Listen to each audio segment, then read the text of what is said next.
Welcome back to the Deep Dive. Today, we are tearing into the Q1 fiscal year 2026 earnings call, an event that didn't just capture market attention on Friday, it completely exploded it. That is an understatement. If you were watching the tape, the volatility was historic. Right.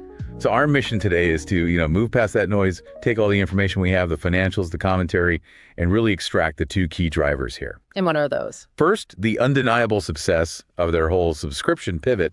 And second, this emerging enterprise AI data business, DataSeeds. Absolutely. This quarter wasn't just about, meeting expectations. It was about delivering real, meaningful upside, and I think more importantly, validating the entire strategic shift that moved toward quality growth. It's an inflection point. Exactly. For you, the listener, this deep dive is your shortcut to understanding why the market reacted so violently to what, at first glance looks like a pretty modest set of numbers.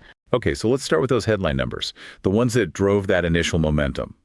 Revenue came in at $7.6 million, which easily surpassed the consensus of about $7.06 million. So over $500,000 beat. Yep. And that's 5.8% year-over-year growth, which signals a genuine return to, top-line expansion. And the margin story is maybe even cleaner. They're not just growing, they're growing, efficiently. Precisely.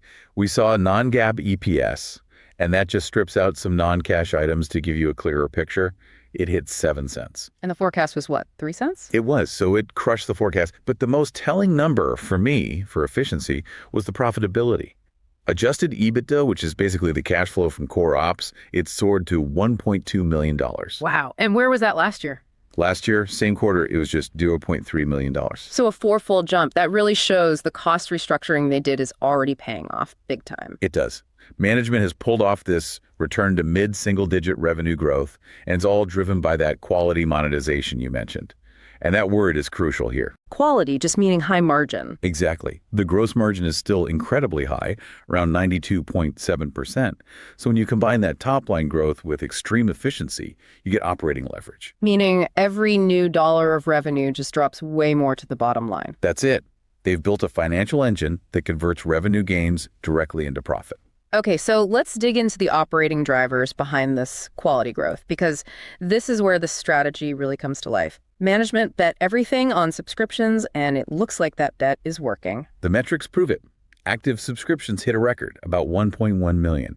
That's up 54% year over year. Which is fantastic conversion. It is. Subscription revenue itself grew 29%. But for investors, I think the deferred revenue number is the key. Explain that one. Deferred revenue is cash the company has already collected for services it hasn't delivered yet. It's up 55% to $5.7 million. It's basically a guarantee of future high-margin revenue. Rock-solid visibility. Now, this is where we have to talk about the trade-off, because it's not all perfect. While subs are soaring, the overall monthly active users, or MAUs, were down. Right. Down 11.2% to 22.2 million. And that's been a worry for investors. Yeah, I mean, if your user base is shrinking, doesn't that undermine the whole story long term, even if monetization is up right now? That's the exact question. And management's argument is that they are actively trading quantity for quality. We see it in the ARPMAU, the average revenue per monthly active user. Which was up? Up big. 29.2% to just under 10 cents. They're saying, yes, we're losing some lower value users, but the high value ones we keep are driving massive growth. So that strength completely offsets the MAU declines and the planned headwinds at their other properties like Emojipedia and GuruShots. It's a deliberate pruning strategy. And you see that same discipline on the cost side. SG&A expenses were down about 13% year over year. So it's not just about finding new revenue, it's about running the whole engine leaner than ever. Okay, so if the subscription business is the stable cash flowing foundation, then this DataSeeds business. Yeah. That's the high upside call option. That's the swing factor driving all that speculative interest we saw. It's the B2B story that completely changed the valuation conversation.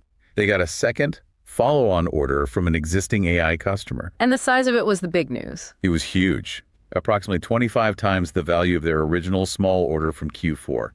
This is the definition of a land and expand playbook working perfectly. A 25x scale-up suggests a major inflection point is possible. But let's get into the why. Why do AI companies need DataSeeds when the internet is, full of data? The value proposition is the moat. DataSeeds isn't just a static catalog. Its unique selling point is the DataSeeds Production Cloud, the DPC. That is? It's a managed global network of artists. They produce custom, purpose-built, and ethically sourced datasets on demand. Ah, so it's not just about the content itself, it's about compliance. Exactly. In this AI liability landscape, enterprises are terrified of being sued for training models on copyrighted stuff. Management pointed to those huge licensing deals, like with Reddit, as proof that businesses will pay a premium for clean, human-generated data. So DataSeeds gives them legally clean visual and audio data that's built to spec. Right. It's totally different from just scraping messy conversational data from the web. That explains why management sounds so confident about their pipeline, which they said has dozens of prospects. They've found a real defensible niche. They have. And their whole approach to new products reflects that. They're using this validate then build framework. Low investment, more shots on goal. You got it. Keeps the cost structure tight. And we even see that with the Tapedeck music pilot. Feedback's positive, but they're being disciplined about expansion. No growth at any cost. Which is really encouraging. Okay, let's shift to capital allocation, because taken together, this sends a really clear signal about management's confidence. It really is. During the quarter, they bought back 240,000 shares. And, maybe most importantly, they paid the company's first ever quarterly dividend. That's a massive signal. It tells the market you believe your cash flow is reliable and sustainable. But we should probably do a quick deep dive on the free cash flow number for the quarter, because it was $0.6 million. That looks a little low compared to that $1.2 million in adjusted EBITDA we talked about. It does, and management explained why. There were two temporary factors. First, about $330,000 in cash went out for tax withholding payments tied to past restructuring. A one-time thing. A one-time timing issue, not expected to repeat. Second, they mentioned quarter-specific working capital swings. And for anyone who's not a finance expert, that's just the timing difference between paying your bills and collecting cash from customers, right? That's all it is. Receivables and payables were just out of sync. Yeah. The key takeaway is management expects strong cash generation for the rest of the year once these things normalize. Got it. We should also loop back to the weaker segments, though. GuruShots is still losing about $150,000 a month. It's a small but persistent leak. And that loss forces a strategic choice. Do they pivot GuruShots to feed content into the DataSeeds pipeline, or do they keep the gaming focus and hope for a turnaround? It tells you they're being pretty ruthless about where their capital goes. For sure. If it doesn't support the core subscription business or the AI option, it's on the chopping block. And Emojipedia continues to decline, mostly due to changes from Google. Right, the copy-paste feature and the AI overviews in search. Yeah. The only sort of silver lining there is they're watching to see if publishers eventually get compensated for content used by AI models. So it's clear they are managing the legacy stuff down while fueling the new growth. Now let's connect all these fundamentals back to that crazy market reaction. Okay, so the stock closed up over 14%, which is great.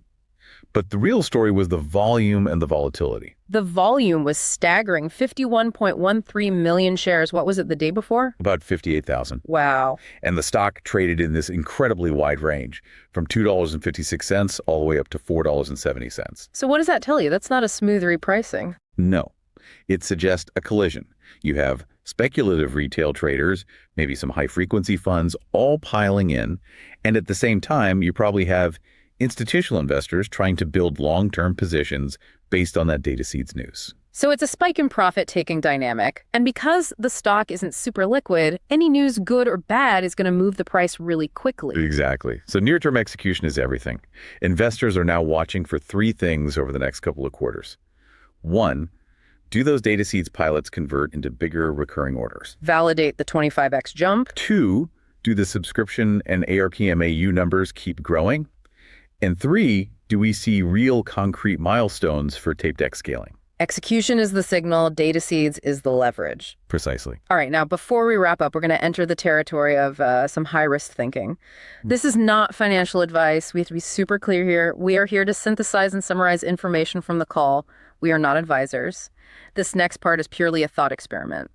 Do your own work and talk to a professional before making any financial decisions. Please do. Okay, with that out of the way, let's talk about the outrageous but plausible trade idea that this quarter put on the table. It's based entirely on that DataSeeds swing factor. The 25x follow-on order, that's the highest conviction signal in the entire call. It's successful product validation plain and simple. Right. So the outrageous part of the trade is basically this. You assume that the current small revenue base is just a placeholder. You assume that even marginal success in converting the rest of their dozens of prospects fundamentally changes the whole business. And justifies a much higher valuation multiple. Exactly. If the initial orders are just a few $1,000s and they have dozens of prospects, and even 10% of those scale up by 25 times, I mean, that's a massive change to the annual revenue from the enterprise side alone. The bet is essentially on valuation arbitrage. Right now, the stock trades on a multiple for a legacy content marketplace, which is a lower growth industry. But if DataSeeds proves it has a real defensible moat in the AI data space, a critical asset for these huge AI players, the market is going to have to re-rate the stock. From a content multiple to an AI data provider multiple. So the trade is a long position. It's predicated on the idea that Friday's speculative volume spike was a sign of real institutional interest coming in, not just retail frenzy.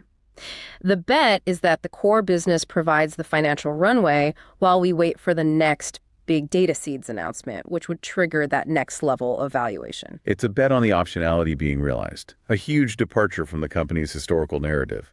And it requires a ton of conviction in that DPC model. So wrapping up, the quarter delivered on efficiency and subscription strength, which provides financial confidence.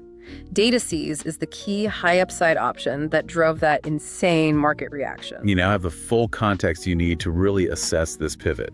What you have to watch now is whether they can convert those prospects into recurring high-value clients. Can they stay disciplined financially while also hitting the accelerator on their most lucrative new venture? That's the provocative thought we'll leave you with today. Thanks for joining us for this deep dive. We'll catch you on the next one.